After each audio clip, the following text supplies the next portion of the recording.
In the forgotten reaches of the Andromeda stratonet, there was a planet called Aegyprothus X, ruled by the mighty and unyielding overlord Pharax. This world was a shimmering blend of technology and ancient mysticism, cloaked in perpetual twilight. Upon this planet lived the enslaved people of Luminaris, descendants of ancient star-lords who once roamed the galaxy freely. They were bound under Pharax's harsh rule, toiling endlessly to power his empire's advanced energy grids, their cries echoing across epochs of time. Moved by their suffering, the eternal keeper of light, a celestial force incomprehensible in grandeur, chose a messenger. From the swirling stardust emerged Mozareth, a Luminaris exile tasked with beseeching Pharax for the release of the enslaved. Mozareth, draped in glowing armor etched with celestial runes, carried a staff pulsating with a blend of quantum and divine energies. He arrived in Pharax's domain alongside his ever-loyal brother and strategist, Arinos, whose intellect was razor-sharp and whose determination burned brighter than any cosmic flare. Pharax, hardened and dismissive, scoffed at Mozareth's plea, refusing to acknowledge an authority higher than his own. And so, in answer to Pharax's prideful defiance, the Eternal Keeper unleashed the plagues of cosmic recompense. These were not mere terrestrial disruptions, but cosmic cataclysms with a profound and otherworldly scope. The first plague manifested as solar fire breach. The very streams of the planet's stellar energy, its crimson life force, turned to blinding plasma. The grids hummed ominously, malfunctioning, as the purification systems glowed an unholy red. All who touched this plasma found even their most advanced protections unable to stave off its fury. Still, Pharax resisted, dismissing it as an anomaly in the cosmic currents. Then came the plague of galactic pests, a torrent of bioengineered microdrones, swarming like locusts, silencing communications, short-circuiting systems, and ensuring absolute chaos wherever they flew. But even this didn't soften Pharax's resolve.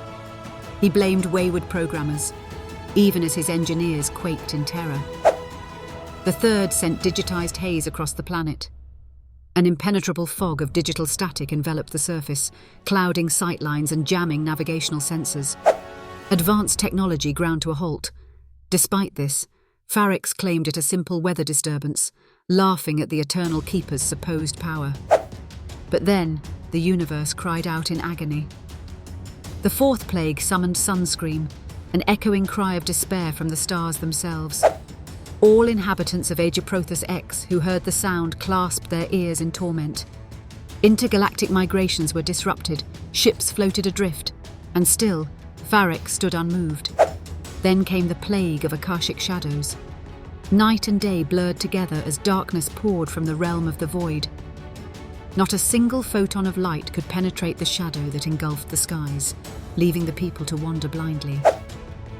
Even the luminescent markings on Mozareth's armor seemed muted in the oppressive gloom.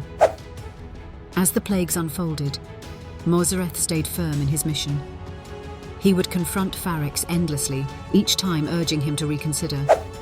And yet, the Overlord did not relent. The sixth plague sent forth Tempest Automata, machines of wrath, driven by relentless storms, shredded through the defense perimeters. Whirlwinds of electrostatic discharges engulfed buildings, destabilizing energy supplies. But Pharax's arrogance was a shield thicker than the planet's quantum walls. The cycles of ruin continued. Icebound bolts from space rained down mercilessly onto sprawling infrastructures. Pharax's persistence, however, did not waver. The ninth plague cast celestial eclipse, where all scientific equations predicting solar patterns reversed. This cosmic imbalance left the planet unmoored. Aegyprothus X's skies turned stark black, an endless void, swallowing ships in its deceptive grip. Yet Pharax rebelled, claiming it to be a galactic misalignment. At last came the 10th plague, the Shadow Rift.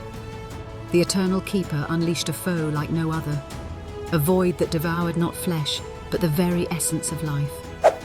It passed through homes silently, touching spirits and leaving voids of absence in its wake. And yet, for Mozareth's people, a protection existed.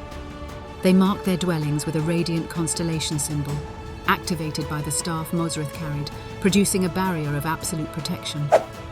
The shadow rift swept through unmarked zones, leaving the rest untouched. The destruction was staggering. Finally, Farrix's resolve cracked under the weight of such devastation. Begrudgingly, he allowed the luminaries' people to depart. With Arinos at Mosrith's side, they led their people through the gateway summons, the Threshold Nebula. But Farrix, burning with spite, sent warships to pursue them. As Mosrith navigated through constellational charts, he encountered a field of cosmic entropy, the Proximian Rift. Guided by the Eternal Keeper, Mosrith's staff sent waves of unquantifiable energy to destabilize the rift into a path, closing it behind his people and disintegrating all ships attempting to follow. Through their journey, the Luminaris' people were deeply transformed.